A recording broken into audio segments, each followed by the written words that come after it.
Hi guys, it's Ian at SS8000 Cars and welcome back to the Panamera 4S.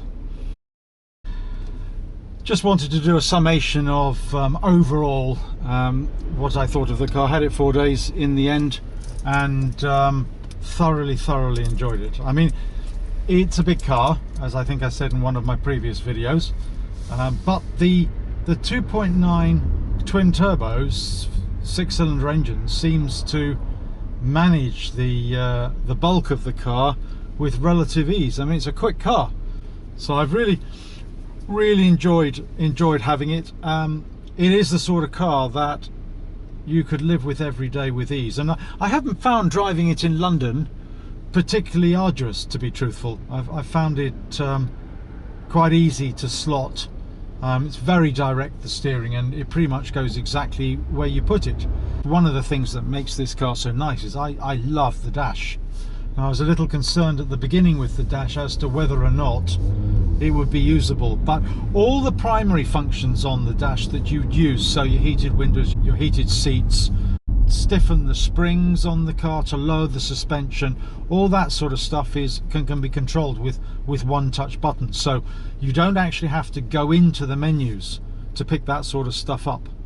Now, the only thing that you do have to go into the menu for, if I go into drive, I don't particularly like having the start stop function kicking the engine in and out. Now, that's really good when you're completely stationary in traffic for some time, but if you're continually trickling, I prefer just to leave the engine on, and you've got to go into the menu here to effectively prevent the start stop button functioning.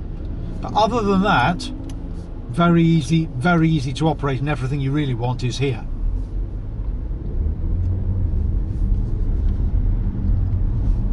All the customer defined menus are under car, so if I go into car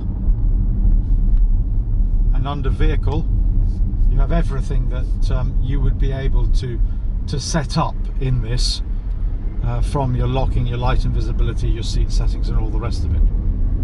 So it is intuitive once you've had time to play with it, but I think that's true of absolutely any car at this price level in the UK.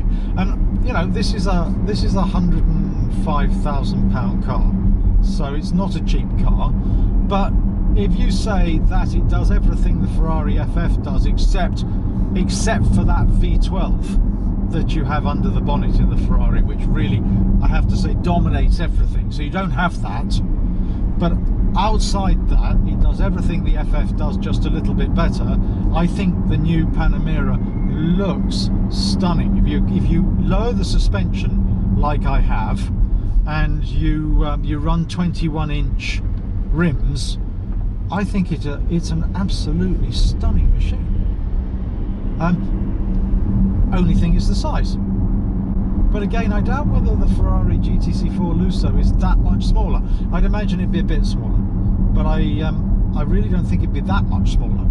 So I think if you're going to buy something this size, if you're going to buy something the size of the GTC4, then I think you could definitely run with this. I'm trying to find ways of persuading myself that I actually want one, because I think, you know, to have for long trips, I don't think there's a car that does everything. And this car also cosets you. You know, it's luxuriously lined in leather, which is the way I like it. The leather and the carbon would definitely be my choice. This one doesn't have the panoramic roof, which I would quite like. I think also it's been very useful, because if I do go for one, I'll definitely go for the Sport Design bodywork, which is the deepened front spoiler, the side skirts, and the altered rear diffuser, because I think it makes the car just look so well balanced. It's just a really beautifully balanced car. This is a recommendation, although, you know, the trouble with me is I love all nice cars, but I just think that this does so many things. If I get one, I will definitely get the 2.9 V6, but with the hybrid, So I think that's 330 HP plus I think it's another 130 HP from the electric motors.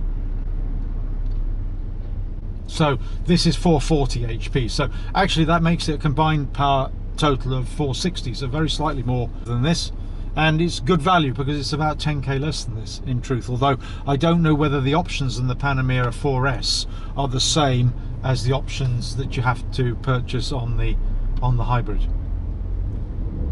Very tempting, you know, if I was only going to have one car, very tempting to go for the new Porsche Turbo Panamera hybrid, which is kicking out 680 brake, or sorry, not brake, 680 horsepower, about 672 brake. I mean, that's just outrageous for a car like this.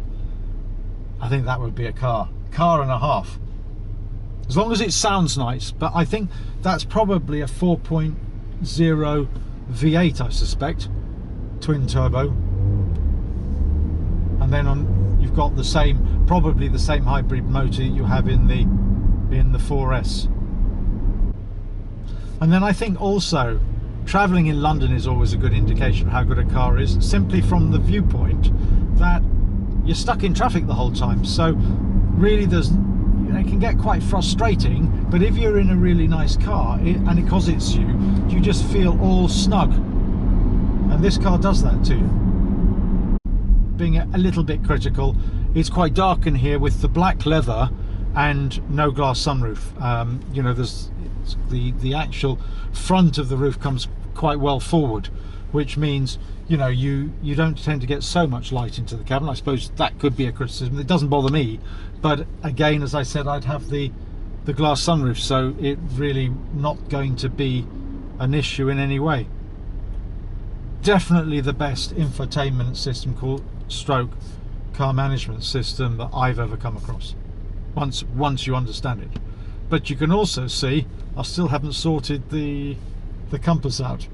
I mean, I know how to get rid of it, but then it takes me off where I am. So I can get rid of it just by flicking that, but I'm not in the Westfield estate. So that's a problem with this. But I suppose I try and find back where I was, but it also loses the arrow where you are because we're coming down to Shepherd's Bush.